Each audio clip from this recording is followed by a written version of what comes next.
That's just it. That's just it. Olsen's a Swedish name. Yeah. And I coined that a long time ago, well over 20 years ago, and I'm Swedish. I'm a piper, so Yeah.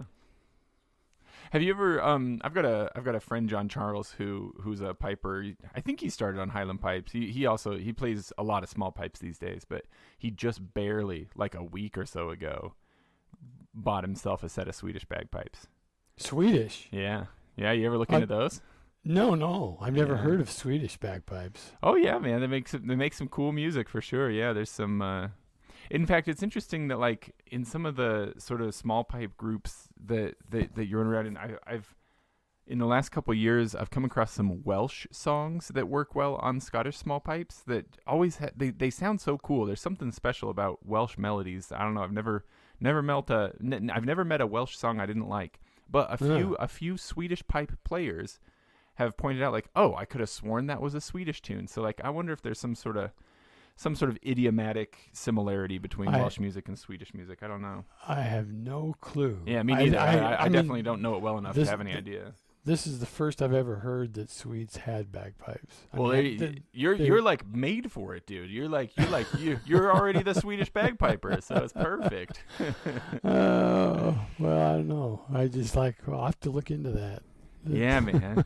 Man, now I'm thinking about it too. Actually, you heard of this guy Timothy Cummings? He makes really great bagpipe music. I think he's working on an album with a nickel harpa player. So I wonder.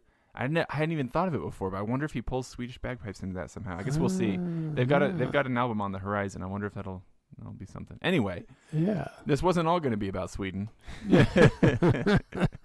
Tell me about yourself first of all. Gosh. Where did you grow up, Ted? Did you grow up here in Utah where I am? Or? Yes. Yeah. I grew up in Bountiful. In Bountiful, huh? And I live in Centerville now, and North Utah. That's the part. See, I grew up down in South Utah County, so. I guess kind of the middle of Utah, but in so many ways feels like southern Utah because until you get pretty far south, it's like just tiny towns, you know? Right, yeah. So, yeah, I spent pretty much my whole life in this area. Yeah.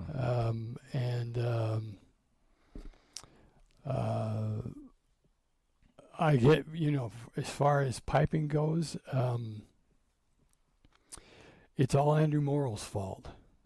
How many people in the world do you think could say something like that? It's all Andrew Morrill's fault. It's all Andrew Morrill's fault. Andrew and I went to high school together. Oh, gotcha. And, in fact, we even dated the same girl. Hey. And I think that's how we met. Okay, now hang on a sec, Ted. I wasn't expecting an opportunity this early, but if I may, sure. I've got an excerpt from this lovely essay that you wrote. I'm gonna, if it doesn't bother you, it's just a paragraph. I'm gonna read it, and then I want you to tell me about the events around that it's based on. Right? Oh yeah, sure. So here's what it says.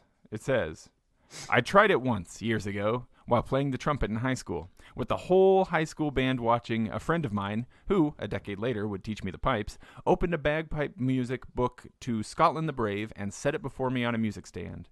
In front of almost every note was a group of grace notes, hanging there like a bunch of grapes.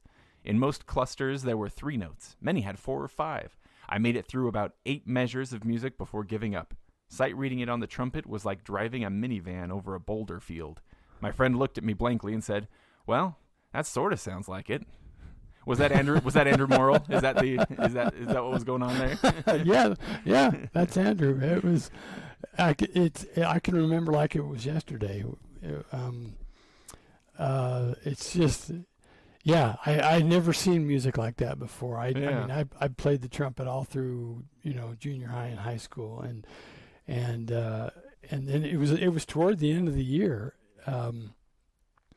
Our senior year of high school, and the band director wanted Andrew to come in and kind of demonstrate the pipes, and then he said, "Hey Ted, come on down here and take a look at this music." And we were friends anyway, so I went down there and looked at this, Yeah. and I thought, holy cow! And what I played on the trumpet sounded nothing like Scotland the Brave. Yeah. I mean, it was just, like I said, it was just a big minefield, and I remember Andrew looking at me just kind of like, well, yeah, all right, that sort of sounds like it. Yeah. But yeah, that was Andrew Morrow. I liked the bagpipes anyway. Sure. But when we became friends our senior year of high school, it kind of, I kind of got into it a little bit. In fact, now that you mention it, it's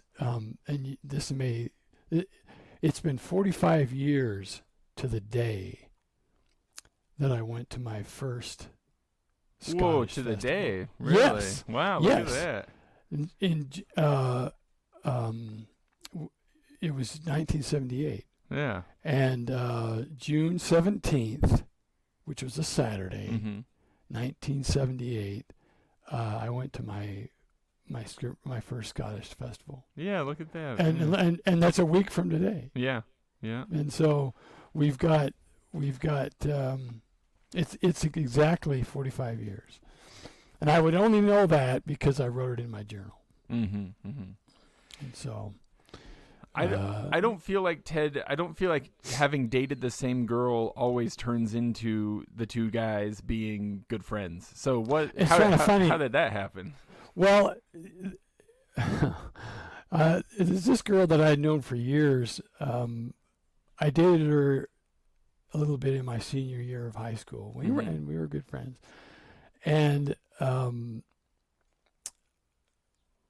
don't remember how it happened, but I kind of just moved on, but we were still friends, this girl and I, and I remember sitting by her during a school musical, which was Carnival. Oh yeah. And Andrew was in it. Andrew was a roustabout in Carnival, and he was really funny. I thought you just meant like I see. I know. I guess because of the context of the animated movie Dumbo, I know what a roustabout used to be. But for a moment there, I just was imagining more like a rowdy young man rather than a roustabout. And I thought you were just saying Andrew was that in general. I see. He was he was playing a roustabout in the play. Okay. and he was funny. Yeah. And I was sitting by this young woman, and she started laughing, and she really liked, and I think I pointed him out to her or something, and the rest is history. And did you ever regret that? No, not at all, not at all. No, I didn't. And I can't really put my finger on exactly when we started hanging out, but we just did. Yeah. And so that after we graduated, that in June, on June 17th, I went to the Scottish Festival. It was up at Westminster. And Andrew took 2 first place in competition. Yeah. And so it was kind of, I was kind of like, for a while, the band groupie. Over the years, I'd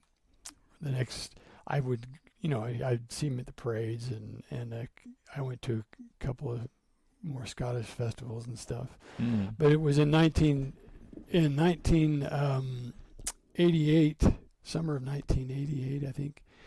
I was at a funeral that the Utah Pipe Band had played at, and Andrew and I were talking. And he said, you ought to join our band. Mm-hmm. You could be a tenor drummer. And I thought, well, okay. There was kind of, musically speaking, I wasn't in any band. I'd been playing my trumpet, but I wasn't in any band, and so there was kind of a hole. And so I thought, well, okay. And so I started tenor drumming, and that was kind of fun, but I would go to band practice and watch these guys sit around the table with their practice chanters, Mm-hmm. and I was watching their fingers, and I'm thinking, that's fascinating. Mm. I could do that. And so I got myself a practice chanter and started taking lessons from Andrew. Was there like lingering curiosity about that fateful day in band class where like was it like a desire to crack the code of those bunches of grapes, as it were? No, not really. I mean, Yeah. I didn't even really think about it then. And of course, then I had no clue whatsoever. Back in 1978, I had no clue that I would ever do this. Mm-hmm. And it just kind of happened. And so I started taking lessons from Andrew, and around 1991, I got my first set of pipes. Mm. In fact, we like to joke around it. My pipes arrived about a week or two before my second daughter did. Oh, really? And my wife couldn't tell which one I was Which more one you excited loved by. more? And so it kind of took off from there. And it's been some 32 years or so Yeah.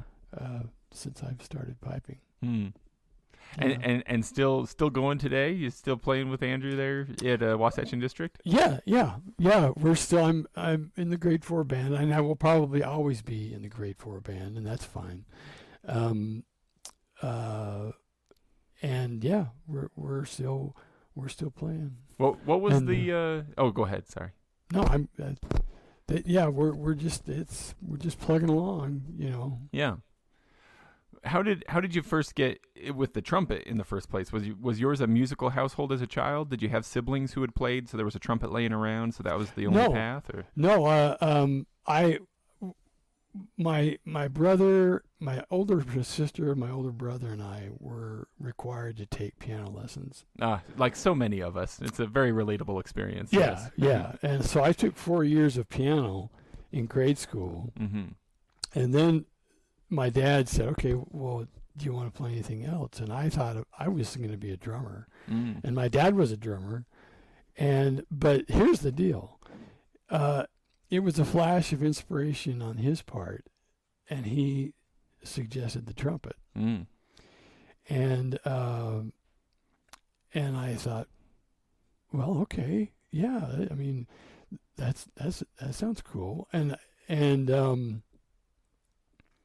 Had the trumpet been like a cool instrument in your experience up to that point, or was it kind of more like, well, that's a marching band thing, and I guess I'll do. I mean, I guess when I say cool instrument, I just mean like, were you casually listening to trumpet music already? Or? I was casually listening to jazz. Yeah, gotcha. I mean, and to marching and other music. My dad, I was raised on the Mills Brothers and the Ames Brothers, and a few folk singers. You know, my dad listened to these, and so I wasn't really that versed in jazz, but I was familiar with it, and there were a few other guys in my neighborhood who were trumpet players too, and so we all went down to the junior high school band together, and I was taught by a man by the name of Dan Rich.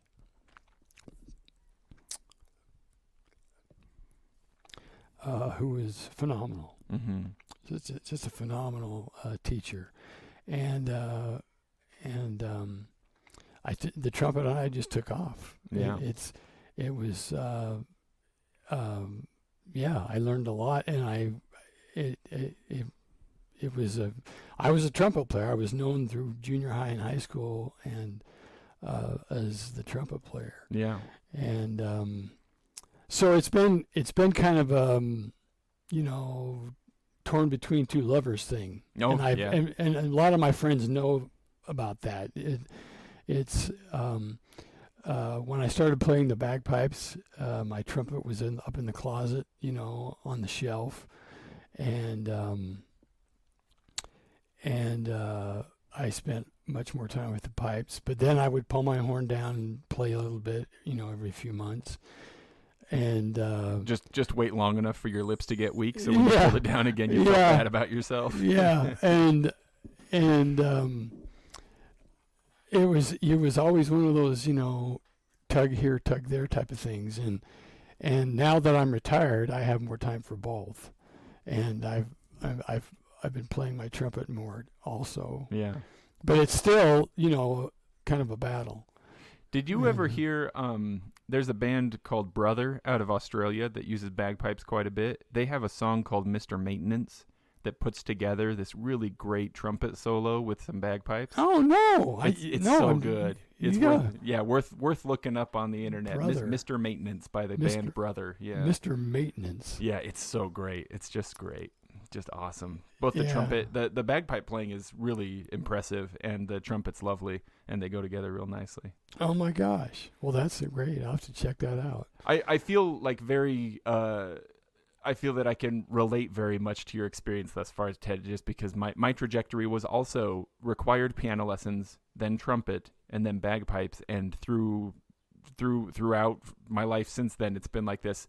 Well, I'm spending a lot of time on bagpipes, but I sure miss playing the trumpet. I wonder if I could find a way to play trumpet more. You know what I mean? Like, yeah. Especially when you find a pipe band, it's kind of, I don't know, in my experience anyway, it's hard to find a similar kind of thing for trumpet, like a community group to go play with. Well, no, there are community groups, and I've played with, lately, I've played with one, and they're if you look, I'm sure there's plenty in Utah County. Gotta be, right? And there are several in Salt Lake County and Davis County. Have you been getting together? Is it like a big band kind of thing, or like a park gazebo kind of group that you're playing? Yeah, with? it's a concert. I mean, the one I've been playing with is a concert band. Yeah, and they play some really interesting concert band pieces, college level pieces. These are, and so I've been doing that too, and so it's kind of striking a balance. So you're either practicing for these concert band performances, or you're practicing for your pipe band competitions. Right. Yeah. Keeping you busy through retirement, right? Yeah. Yeah. Does your daughter still to this day wonder which one Dad loves more? Like, well, my kids grew up really with their dad playing just the pipes. They never really saw me in a band with the trumpet. Oh, I just meant like, does she wonder why you don't visit more often because you're so busy getting ready for other stuff with your pipes? No, they're all good with that. Yeah, they're I make time when I have to. Yeah. So we're a musical household. My wife's a clarinetist. Both my daughters are vocalists. One's trained in opera. Oh wow, yeah. And then of course I'm a trumpet player and a bagpiper. Well, what about writing? Because reading through that essay, it was a delight to read. So it was obvious that you were somebody who enjoyed writing. Because somebody who enjoys writing is going to write in a lovely way. You know what I mean? Well, funny you should mention that. Yeah, I made my career as a writer, and as a copywriter, and so yeah, and I still do write. I edit. Is that something that also existed from childhood? Like just as early as you were playing trumpet, you were also writing? I've always written something. Yeah. Usually short stories. And so I've always been writing. And it's been, I've always wanted to be, I wanted to be an astronaut. I wanted to be a psychologist. I wanted to be a marine biologist. I wanted to be a truck driver. But I've always been a writer. And so that's just the way it is. Yeah. And so it's either writing or music. So in spite of making a career of it, you still love it. That didn't kill the beauty of it for you. It's different. I don't do much copywriting anymore. It's more fiction. And short stories and novels. Do you feel like you're kind of a I don't know, like Chronicles of Mars kind of guy, or more of a like Pat McManus kind of guy? Oh, well, Patrick McManus was great. And one of my early bosses in my career loved Patrick McManus. Yeah. And turned me on to Patrick McManus. And then my brother had several books of Patrick McManus that are now mine. And that guy is hilarious. Oh yeah. I mean, he was great. I mean, I aspire to be like an old man storyteller for just like him, you know. Yeah. He was really good. No, it's more short story and literary fiction, I guess. You know, I guess if I were to name some of my favorite authors, Herman Wouk, David Gooderson, Snow Falling on Cedars.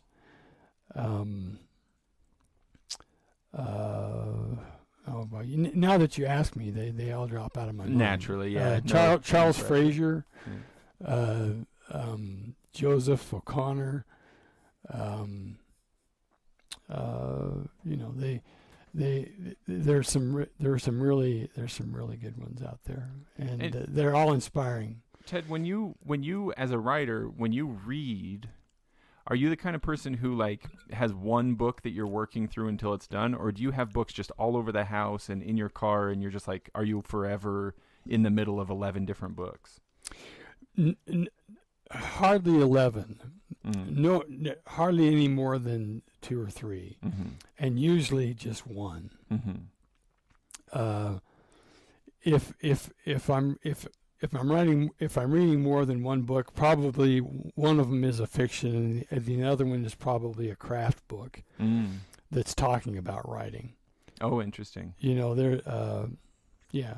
How meta does that get, right? To be like reading a book that was written about the act of writing things that can be read. Yeah. Well, you get into that after a while, into craft books and to keep up on things and new thoughts on how fiction is evolving and stuff like that. And I'm no master by any means. I shouldn't. I'm still learning. We're all learning. Well, the thing, Ted, I guess, like, I really enjoyed reading that essay, and the thing is, like, toward the end of it, you mention this thing where you say, I have considered that I might be a better writer if I sold my pipes, and I could become a better piper if I just quit writing. It simply makes sense to commit to one thing and excel at that. In music, literature, sports, stage, we've seen the inspiring results of such tremendous focus, but I have made people happy with both my piping and my writing. If I were to quit either of them, there would be fewer such people in my world. I'm perfectly willing to waffle in the hopes of making more. And it feels so relatable. Like, I don't think you're the only one. Like pipes are a thing that like take a lot of time and focus and money. And so I think a lot of us, like, you have to be kind of obsessive in order to get that deep into this hobby anyway. And I suspect that a lot of us have had this experience of being like, I should just sell my bagpipes because I don't have room for the other things in my life as well, or burn them or something, you know, and so it just felt so relatable to read that, you know, like. Oh, well, good. Thank you. I appreciate that. It is still true. You know, you just like, you have to divide your time up, and for me, I structure it now that I have more time. I have to structure, or else I don't get anything done. And so there will be days when I practice my trumpet. There will be days when I practice my pipes. And every morning I do some kind of editing or writing. You know, and that's just the way my things are turning out. Do you have strong feelings, Ted, about like the mediums for books? Like I hear people talk about like potential benefits of reading strictly on paper versus an ebook, and then there's the convenience of having something that's on your phone or tablet, etc. Right? Do you have any strong feelings about that? About like the physical space of ink on paper or anything? Yeah, I'm always preferring a physical book. There's something about holding it in your hands and turning pages and hearing the paper move, and for me, you know, if something hits me in a book, whether it's a craft book or fiction or even poetry, I'll mark it. I'll take up a highlighter and mark it. And you can do that also with an ebook, Yeah. But I generally prefer a physical book, although I've read ebooks. Yeah. On my iPad, and they're when they're done well and they're formatted well, then they work too. But I generally prefer to have a physical book. So and I don't think I'd ever try to read a book on my iPhone. It's just teensy, right? Yeah, it's just too small. Well, it's interesting you mentioned highlighting stuff, because like I don't know, Ted. I'm not like I like reading, but I'm also a very slow reader. So like, man, I'll tell you what, I have an 11-year-old son who I think probably has consumed more pages of reading than I have already, just because he reads like his mother, just consumes books, and I wish I had that. But in recent years, I don't know where the impulse has come from. I never did this before, but just in the last few years, I can't read without highlighting. Like, just it's like this. It's an impulse. It's almost a tick. Like I need to have something there so I can highlight those parts that stand out to me. And I don't know where that's coming from. And I'm curious, why do you think you do it? Do you go back and reference, like, to go back and see the parts you liked again to remind yourself of what you loved in that book, or like, what's the reason for highlighting for you? Well, for me, it's if I in a book of fiction, if I think something is said profoundly, then it becomes kind of a, this is something to live by, or it's just said so well, it's so poetic, and I think poets, and I don't want to get off topic here, but poets make the best fiction writers. I really think so, and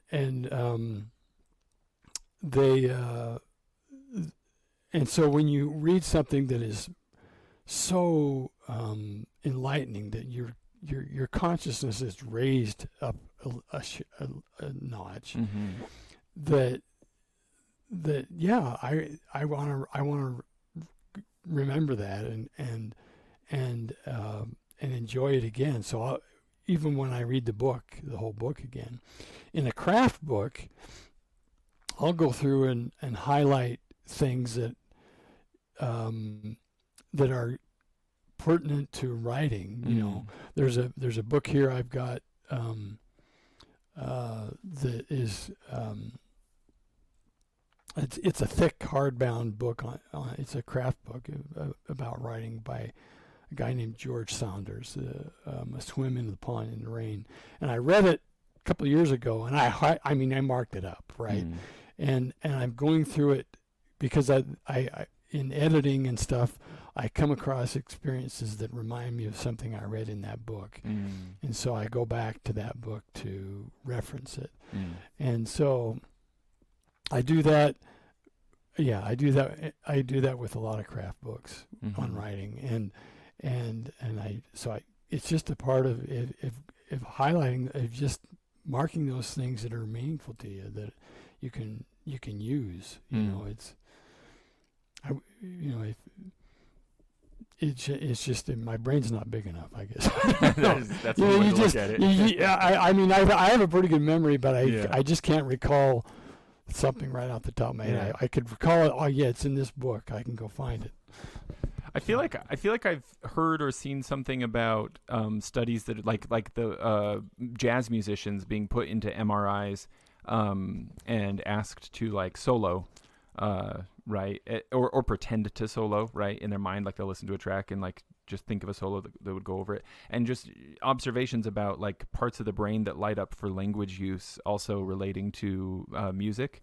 And that's pretty darn vague, I'm not sure where exactly I came across that. So maybe it's all bunk, but it does make me wonder, like, do you feel like you maybe see similar things where if something is said poetically and beautifully in a work of literature, and that stands out to you and kind of elevates your conscience? And I'm not trying to lead you too much here, but I'm just kind of curious. Do you ever experience a similar kind of magical moment when playing a song, whether on pipes or trumpet or listening to music? Is there a connection for you in that way between language and music?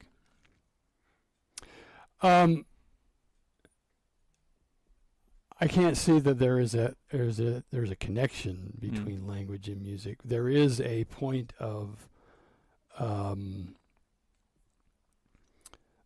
guess people call it being in the zone. Mm-hmm. You know, there's a point where it's like almost an out of body experience when you're performing. When you're writing, when you get to a point in your writing where it's everything's coming, the ideas are coming naturally, and everything's flowing. You know, it's still going to be revised, but you're just moving. And the same thing happens in music, whether and it happens to me more often in a band, although it has happened to me individually too, where you just, you're performing it, you're like one, you're so united in your performance, you're like one instrument. Yeah.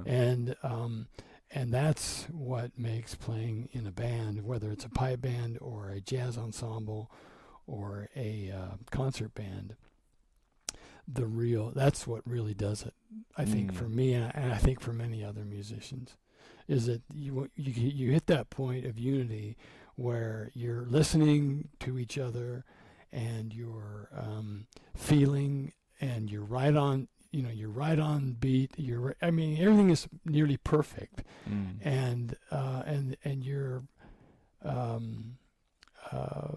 and you end, and you realize, everybody realizes that they've just had a really really great experience. Yes, absolutely. You know. Yeah, I mean, I could go on forever on something like that. I've had numerous experiences like that. Well, speaking of experiences, another part of your essay that I really liked a lot was when you were talking about playing, I think in southern Utah, and some deer came out to see you. This was something that kind of surprised me. At the beginning of your essay, you open up with saying something like, if I'd known the effect that the pipes would have on people and animals. And I was like, wait, and animals? What do you mean, and animals? And you had this lovely moment where you say, let's say you were playing out there. Oh, and you say you saw some deer coming out of the juniper trees, and you said they stepped to within yards of the sandy cliff where I stood and stared at me intently. We were so close that I could see their dark eyes, their twitching ears, and their tongues as they licked their lips. And remember, to the listening audience, you're playing your highland pipes at this point, and the deer are approaching you. Like, they're pretty loud, right? Yeah. And then you say, we stood there fascinated, I would like to think, by our common presence. Certainly they had seen a human before. I alone was nothing new. It was the sound that captivated them. My imagination ran away with me then, and as I played, I saw one of them turn to the other and whisper, "Be careful, Mildred. Don't get too close. We don't want to scare him." Which I thought was like so delightful, all on its own anyway. There was like something of like the Far Side comics to the scene in my head as well, you know. Yeah, well, the thing is, though, and I think in that same essay I wrote that a bagpiper in a park is like a deer in the woods. Yeah. Because people will come up to you, and I play in a park near my home, and numerous times people have come up to me and they stood a few yards off and watched. Yeah. And they kind of come up and start asking questions, and you get this opportunity to explain the bagpipes. You know, and I love it every time I do it, because bagpipes, have taken it on the chin for so many years. Yeah, it's true. Yeah. So to clear it up, and a lot of people, love them. Yeah. You either love them or you hate them, but yeah. So I like that. It's kind of a fun turn that, yeah. You be careful, Mildred. We don't want to scare them. That's right. Yeah. It's just, but that was a fun little experience. This was down in outside Capitol Reef. Oh, yeah. In southern Utah, outside of Torrey, Utah. Right. And yeah, and there are other experiences, with different animals. Tell us about the peacock. Tell us about that one. Well, that was I'd been asked to play for a wedding up at the restaurant, the Lakai restaurant, and I'm not sure if you're familiar. Oh, that's the with French one, right? Yes, that's all the French club kids from Utah County do like an annual trip up there. Yeah, like end of year kind of thing. Yeah, well, it's a beautiful place. I mean, it's just any bride's dream, really. And here you had these wonderful kept lawns and flowers and trees, and it was a beautiful day. And it was supposed to be a surprise for the groom, and so I was supposed to be standing off to the side where people really couldn't see me. And then I would get the cue from the wedding planner lady, and to start playing. And so I'm watching this woman. I'm standing there, my bagpipe is primed with air, ready to go. But this place had like a dozen or so peacocks. I don't know, maybe, and they're strutting around the whole. These male peacocks are strutting around the whole place. And there's one that's coming right up to me, and it won't go away. And so I'm waiting for my cue, and sure enough, I get the cue. The bride starts walking up the aisle, and I strike in to play Highland Cathedral. Naturally, yeah. And all of a sudden, this bird just goes nuts. I mean, it's right, and it's just going crazy, and it's like your fire alarm, your smoke alarm in your house. When one goes off, they all go off. Oh, so right? more of them joined in. And so it was just like. And were they raising their tail feathers and everything too? Getting all fanned out. I just heard them. I think. Yeah. And I'm watching the bride go up the aisle, and she is like focused. Nothing's gonna mess up her day. And the audience they're all, smiling because here I am playing and, being upstaged by a bird, basically. And that was. It's funny because like in my imagination, I can see it going one way or the other. Like on the one hand, maybe they're like threatened by you and they're challenging you. On the other hand, maybe they're just joining in. They love this music and they're singing along with you. Maybe that's it. Maybe that's it. Though it also puts me in the mind of like I think I heard some theorizing that the whaling ship Essex, when it got sunk, that like it might have been partly the giant whale that attacked it might have been partly confused by somebody who was hammering on the ship at the time, and that hammering might have sounded like whale clicks in the water, so the whale that attacked the ship might have thought it was a rival whale, And I'm just thinking of you with your pipes, like maybe your pipes. Maybe a peacock's brain isn't all that big, and your drone's sticking up, looks kind of like a peacock tail. Well, there you go. They're like, wait, where there's competition. Exactly, the newest, biggest bird on the field, and they're like, hang on a sec. Oh, yeah, that could have been it. That could have been it.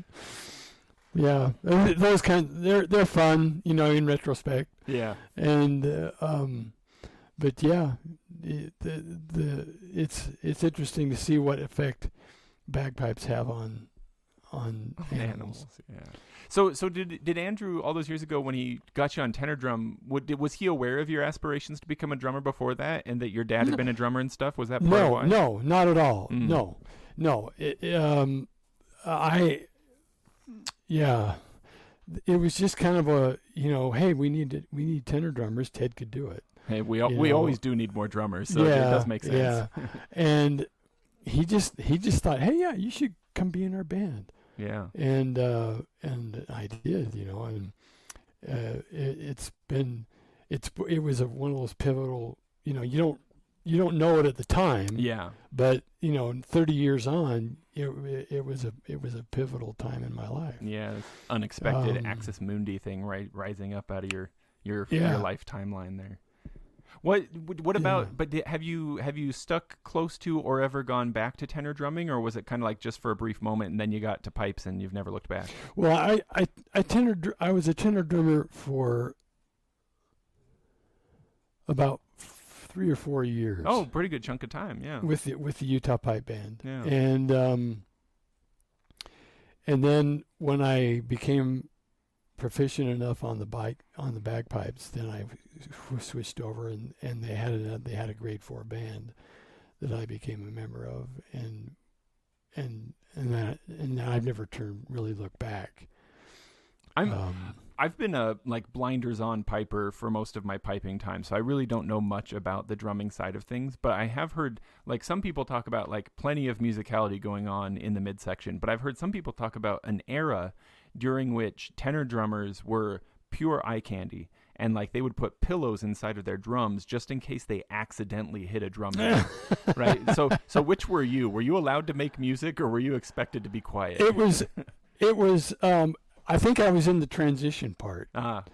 I remember being trained by a guy from Canada, and I think he was with either Triumph Street or City Victoria, a guy named Scott Robertson, wonderful drummer. And he said the tenor drum should have a presence. And the word presence was and it wasn't, you shouldn't be bomb, bomb, bomb. You shouldn't be pounding you're dancing around a fire or anything. There should be just a subtle presence in there where the beats are distinct, but they're not overpowering. Yeah. The bass drum is the one that people have to listen to right. stay on beat, but the tenor drum has this presence and does more of an accent or offbeat type thing, which was always fun, right? Yeah. I mean, that to do the offbeat kind of stuff, and we were starting to do that a little more when I was tenor drumming, and then of course plenty of flourishing, and then of course, and I know other people feel differently, but to me, and I may take it from all kinds of drummers, piping is infinitely more enjoyable to me than tenor drumming.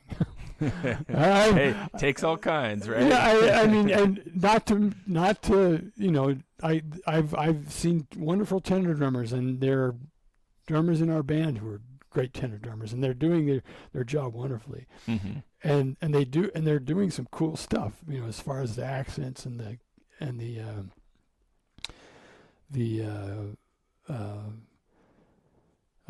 word escapes me, but they're doing some great things. Yeah, for sure. Absolutely. And and of course, we all hope that there will always be plenty of people who find so much, for whom tenor drumming or bass drumming or snare drumming is to them as piping is to you, right? That's what we hope, so that we can continue being pipe band groups. Yeah, people. Yeah, it's a necessary part of the band. Yeah.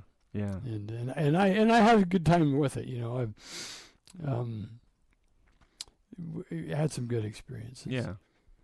Now, did you ever make any attempt to convince your children to join the band? Was that ever a thing that you hoped for? No. I didn't. We didn't. I never had that influence. Yeah. You weren't that important to them. No. It had if my Scottish ancestry had been more prominent.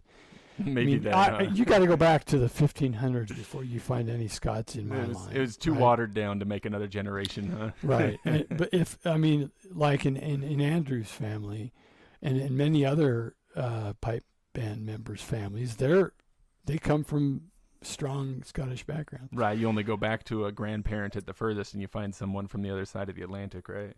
Yeah. And so perhaps it would have been more emphasized, but of course it never was in mine, and I wasn't about to insist that they do it. They took their own musical routes, and it's great because we're all variety. You know, we've got a great little variety in our family that way.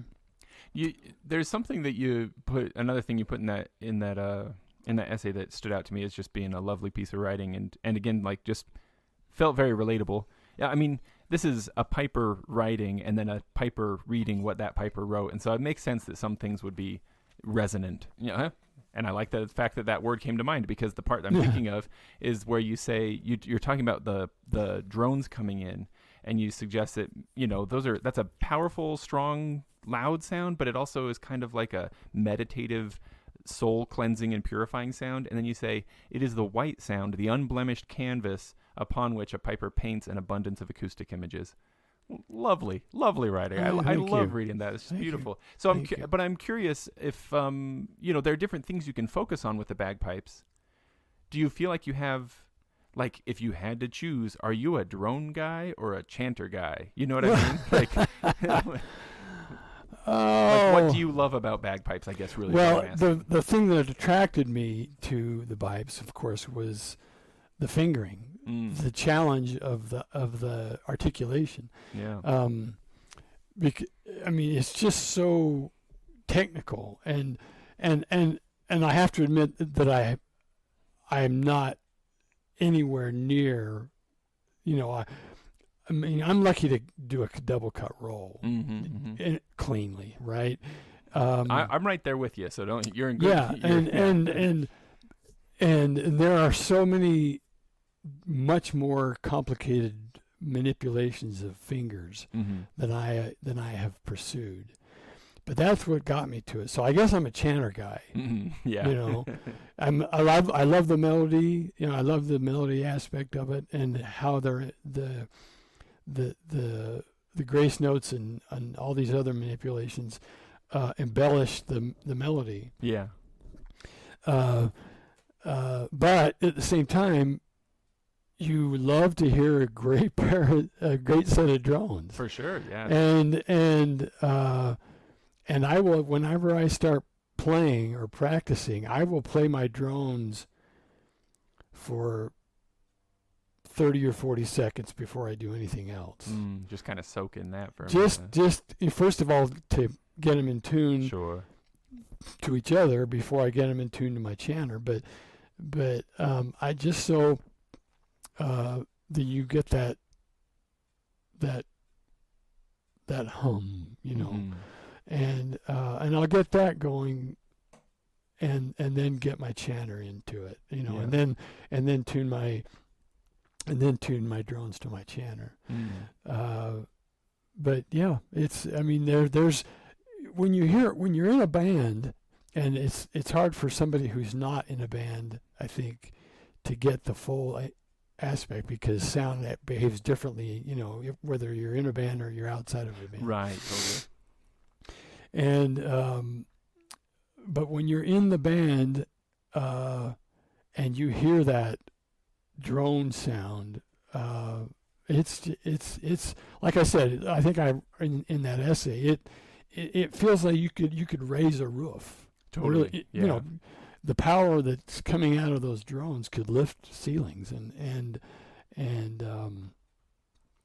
it's kind of, you know, I don't know. It's and at the same time, it's kind of meditative. You know, it's that clean, pure.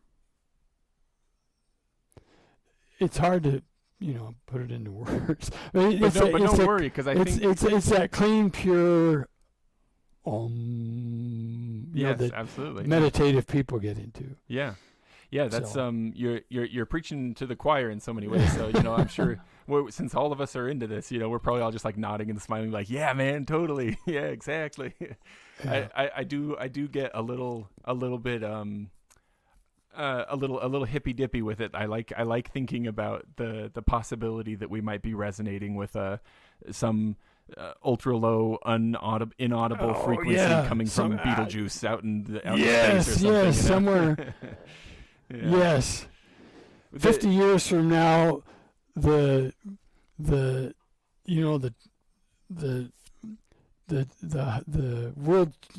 2011 World Championship will come back to us from somewhere. Yeah, in the totally, universe. exactly. Yeah, yeah. And if we could visualize, it would be like the most intricate and beautiful mandala, just like emanating from some spot in outer space that it's bouncing back to us from. Yeah. Yeah. Now we're getting Star Trek. Here we go. It's life, but not as we know it. Yeah. So then, Ted, I also I wonder, like, and I mean, if I'm leaning too much into the writing thing, tell me. I didn't actually intend to go so much in this direction, but these questions just keep coming to my mind. My wife is an amateur writer, and I mean amateur as in like she really loves it a lot, lover of writing, and she and she's done like you're probably familiar with like NaNoWriMo, the I don't take part in it, but I heard of I it. should, but I don't, and but I'm familiar with it. So she's done stuff like that, and like of course she's taken creative writing classes, which will sometimes include things like prompts and stuff like that. And I'm just curious if where the bagpipes have only 9 notes, and I think you actually mentioned something about this in the essay as well, though I didn't highlight it, so now I'm not sure exactly where it was. That you might expect that that limitations would make mundane and simple music where you can't really, there's like 12 songs and that's it, right? But instead, there's just like, we all know that there's a lot of things you can do with bagpipes. And I'm curious if like in writing too, if you sometimes maybe set up parameters or like fences almost, like do restrictions force creativity? Yes, they do. And I learned that in my career. They do, because if you and you have to have those, I think, to really, because if you don't, your writing could go anywhere. It could be without shape or and it does. You kind of have to put parameters or boundaries on what you're doing to force you to look at new ways of expressing, and so there has to be some kind of boundary.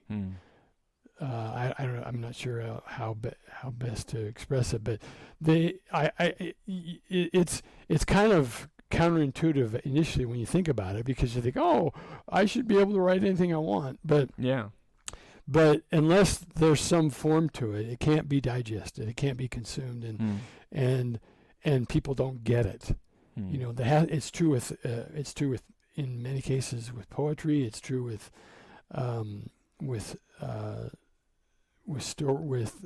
stories and novels.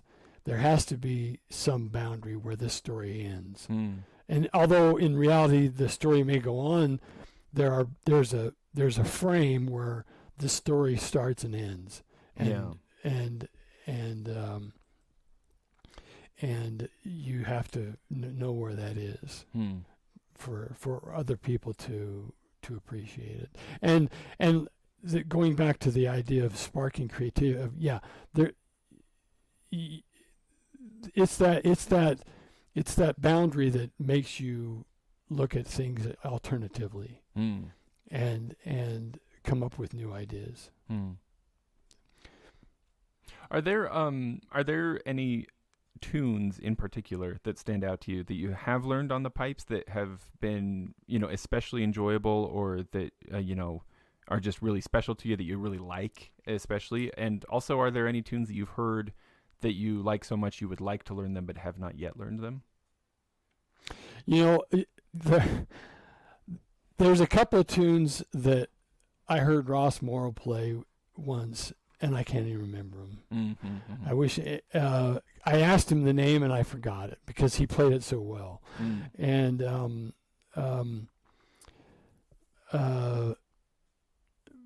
my favorite tune is a hornpipe called Jimmy Blue.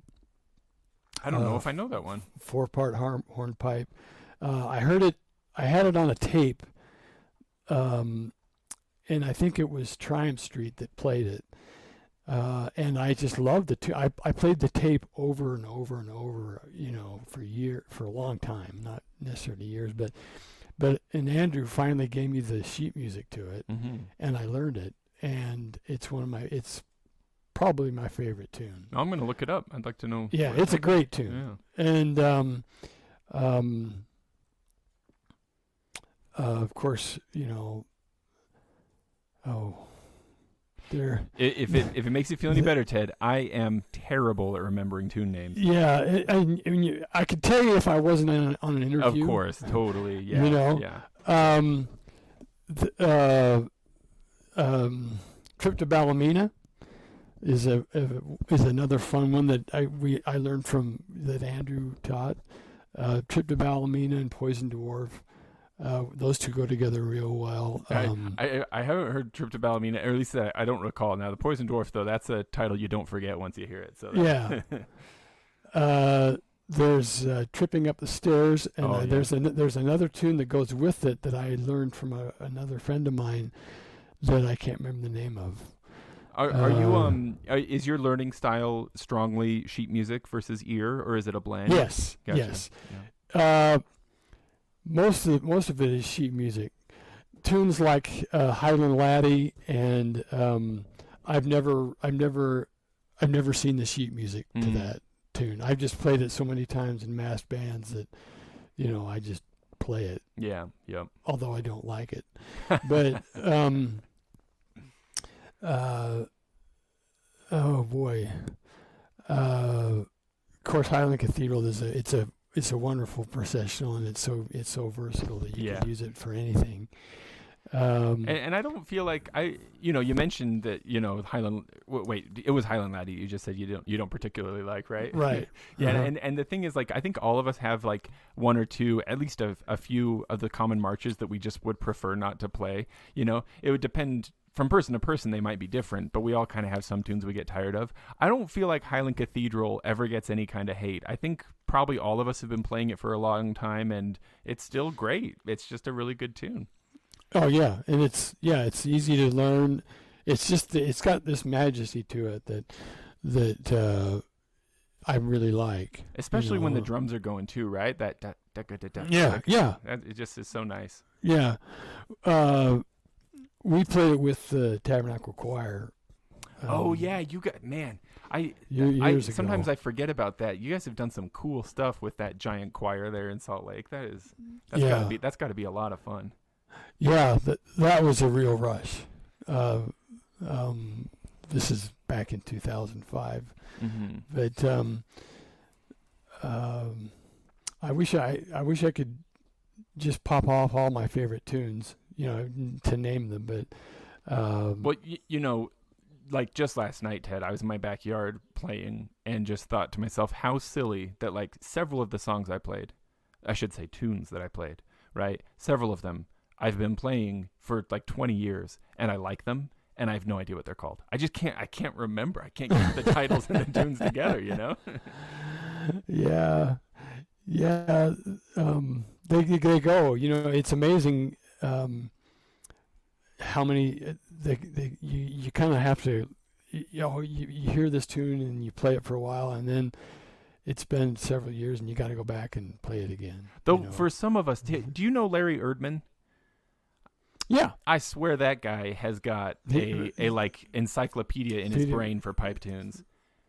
Like, he hears 4 bars of something, he can tell you exactly the name, 3 or 4 alternative names for it, or you give him the name and he can bust out the tune. Like he's one of those people. He and Johnny Miner are both people who I know who just like you can go to them and be like, hey, what's this tune? And they'll probably know exactly what it is. Yeah, I wish I had it like that well. I wish it was that good, but yeah, there have been so many over the years, and some of them I've got my book full of sheet music, that's about, I don't know, 1.5 inches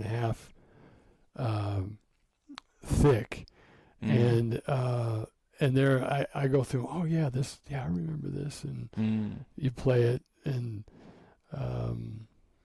you just do it for fun. You know, it would be great to have a great repertoire that you could just pop off anytime you need to.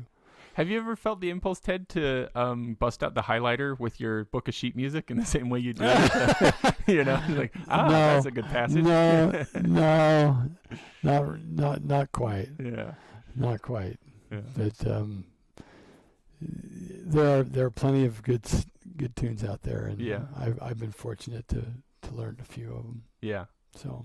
Well, that's wonderful, and you know, like really, truly, no pressure to remember exactly which tunes by name, because, like I say, I have a hard time remembering myself, and it's definitely an understandable thing that, of course, when you're put on the spot and asked a question like that, that's when the info all flies. You're gonna remember.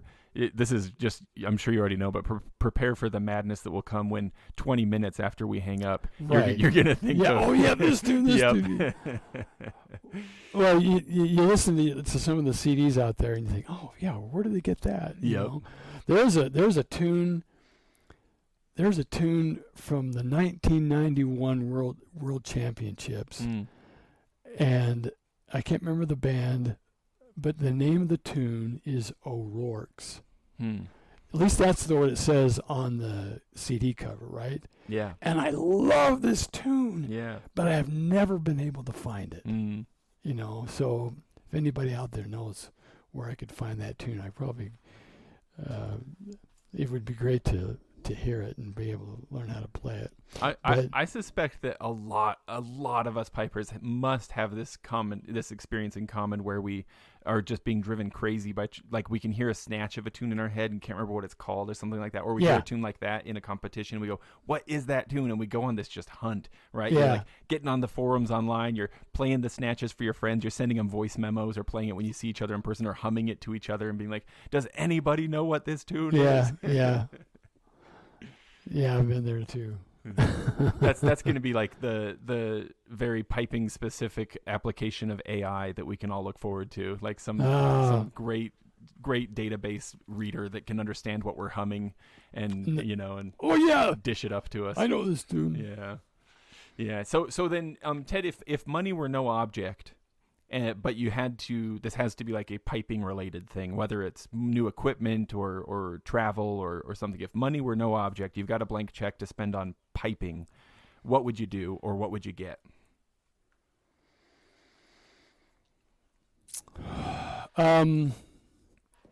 If money were no object, can I do more than one thing? Yeah, absolutely. Yeah, absolutely. Give me the whole list.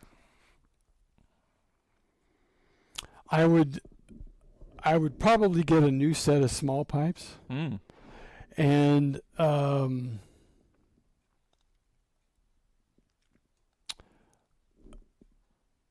I would travel. I would go back to Scotland again, and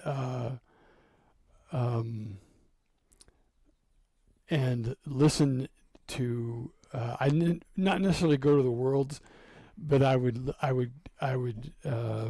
maybe seek out some of the better pipers in Scotland, and maybe sit down with them for a bit. And you're saying this has to be a piping related thing. That's probably right. That's the one restriction. Yes, that's right. Speaking of needing restrictions to drive creativity, right? Right. Those are our bumpers there. Yeah. I would seek out a few of the pipers that I know and want a few lessons. And with money as no object, you could pay them handsomely for their time. Right. So. Right.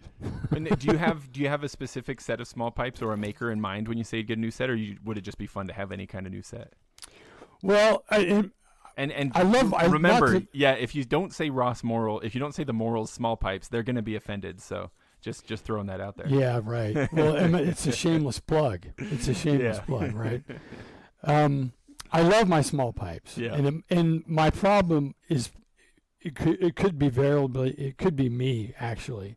That's always the nagging worry in the back of our minds, isn't it? Whatever small pipes I play, it'll probably be the same problem. Is that I have a tough time covering the holes to a degree that I don't get squeaks. Oh, sure, yeah. And so it's not. I'm not sure if it's the maker of my small pipes that is the problem, because and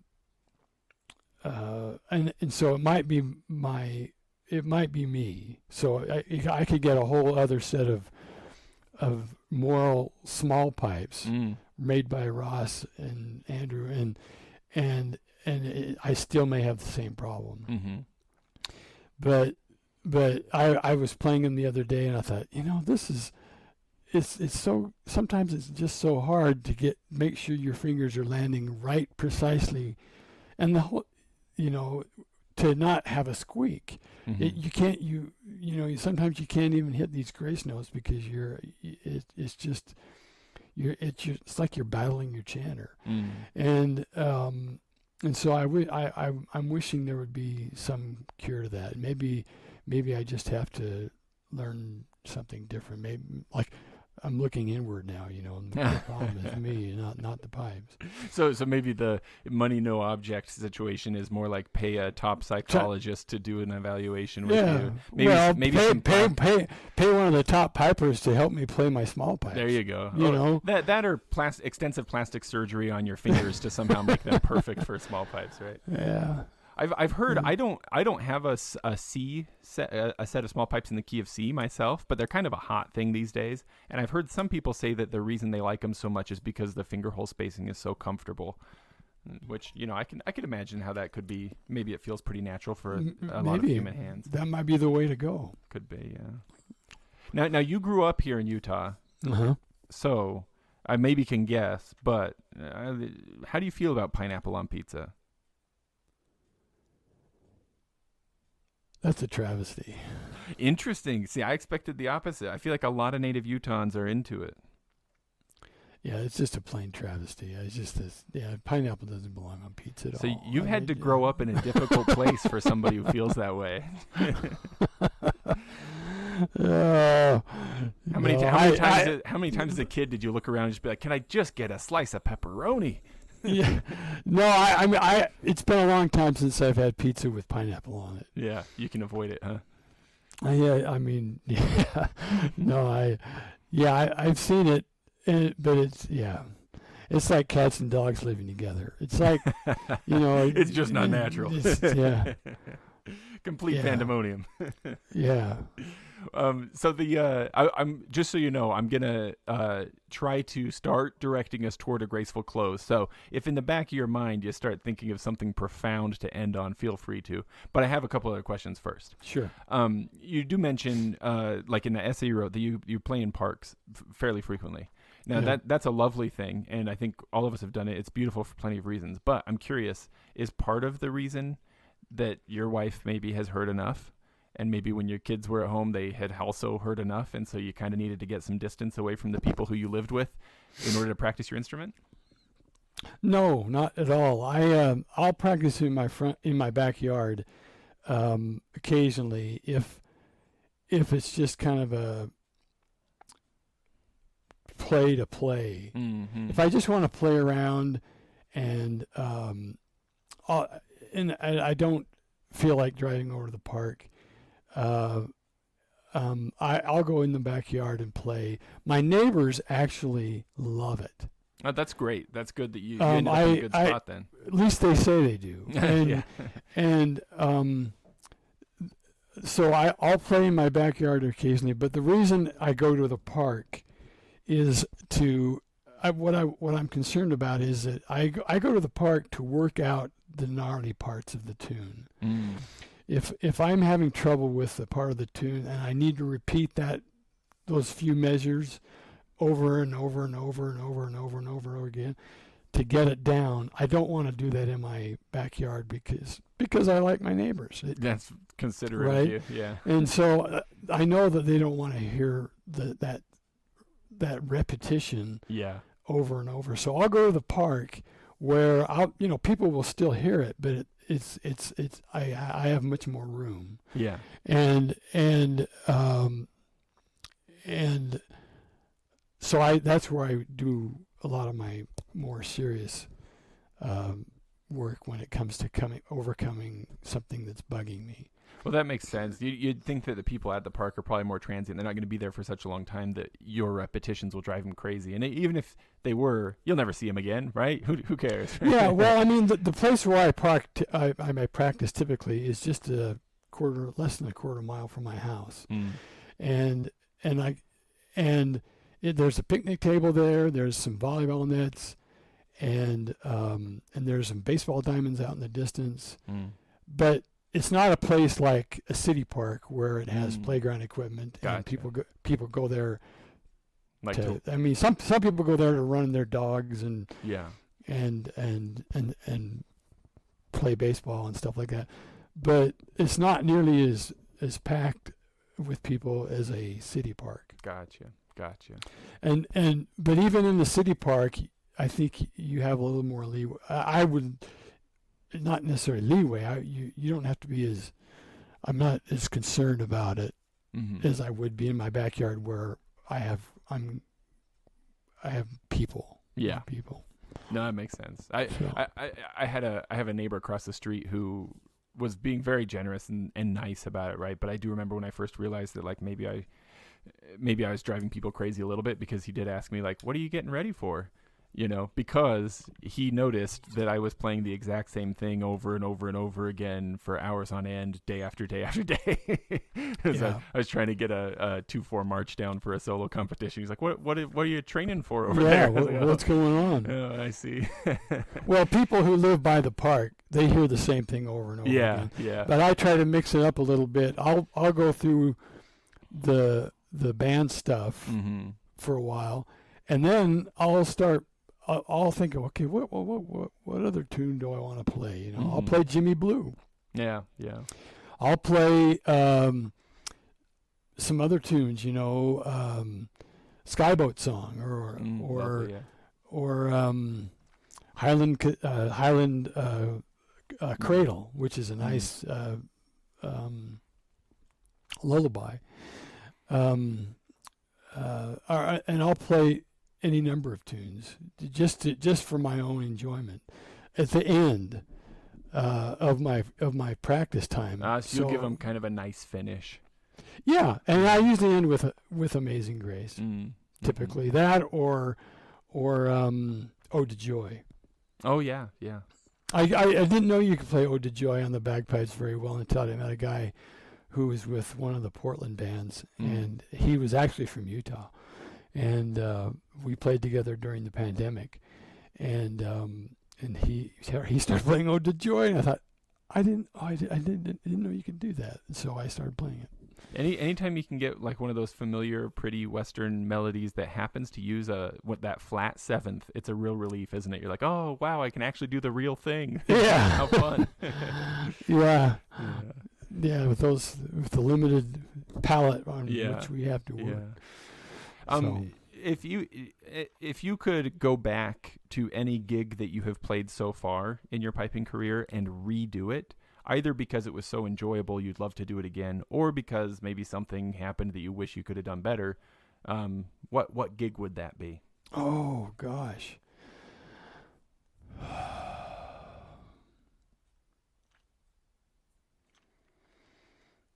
Oh goodness. And I guess too, I do say gig. Maybe it doesn't have to be necessarily something that you play. Yeah, performance of any kind, not necessarily hired. Just a time you were playing your pipes, I guess. Yeah. Well, there've been a couple. Mm-hmm. The tabernacle choir thing. Yeah. Here you're standing in a hall that's holding 21,000 Yeah, people. tell us about all of it, because some of us are familiar, have been to the tabernacle and stuff like that, but some of us haven't. So tell us all about all of it, the setting. Well, this is actually the conference center, and that's right. It's a huge building, and it holds 21,000 people, and it's this huge stage. And but indoors, it should be pointed out. It's not indoors. It's not an outdoor stadium. You're playing with the Utah Symphony, you're playing with the Tabernacle Choir. Which, do you know how many hundreds of members are in that choir? There's like 300 some odd people in that it's choir. It's a huge choir. Yeah. And you're playing with the Utah Symphony, and which is a full on it's a world-renowned symphony orchestra, and did they activate the organ while you were there as well? Yeah, as part of it? Yeah. So then there's also that so massive pipe organ. You've got the organ going, and the place is packed. And then how many pipers and drummers were there too? Was it the whole band? It was So it was. This is back in 2005, and you're standing up there amid the choir, and you're playing Highland.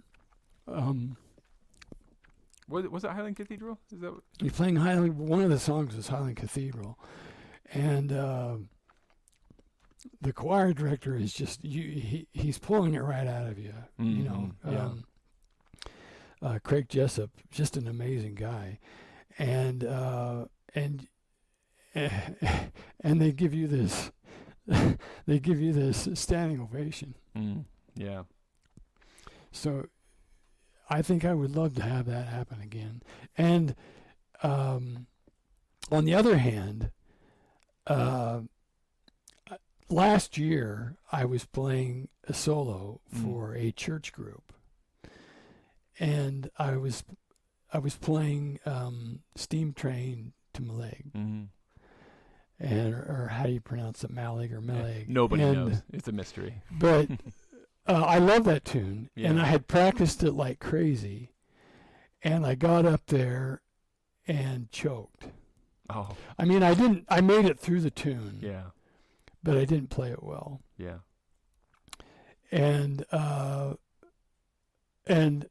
I just, and people knew it. Mm-hmm. I talked to a few people afterward, and they said, "Yeah, we could tell you weren't very happy about it." And so I would, if I could do that again, better. Yeah. I mean, the next thing I did is, after my pipes, after they forgave me for doing so poorly, Yeah. we got together again and worked it out and started playing the tune wonderfully. I played Steve Train to my leg several times in the park, and played it pretty well. And so I would love to go back and do that over. Yeah. And so those two things. On one end, you had this great highlight of your life, and then on the other end, you had this solo performance where you felt, you just crashed and burned. Yeah. So I've crashed and burned too, if that makes you feel any better. That looms large in my mind. Yeah. Yeah. So, yeah. And there's somewhere you're in between most of the time. Yeah. Yeah. Well, Ted, this has been lovely. I've really enjoyed talking with you. And if you don't have anything profound to say to take us out on No Sweat, we can also end with a dirty limerick or ridiculous bagpipe-related knock-knock joke or nothing. But what no, do you say? it's that you've heard this before probably, but it was on the bass drum of the Utah Pipe Band for many years, and it's a simple saying: "Whate'er thou art, act well thy part."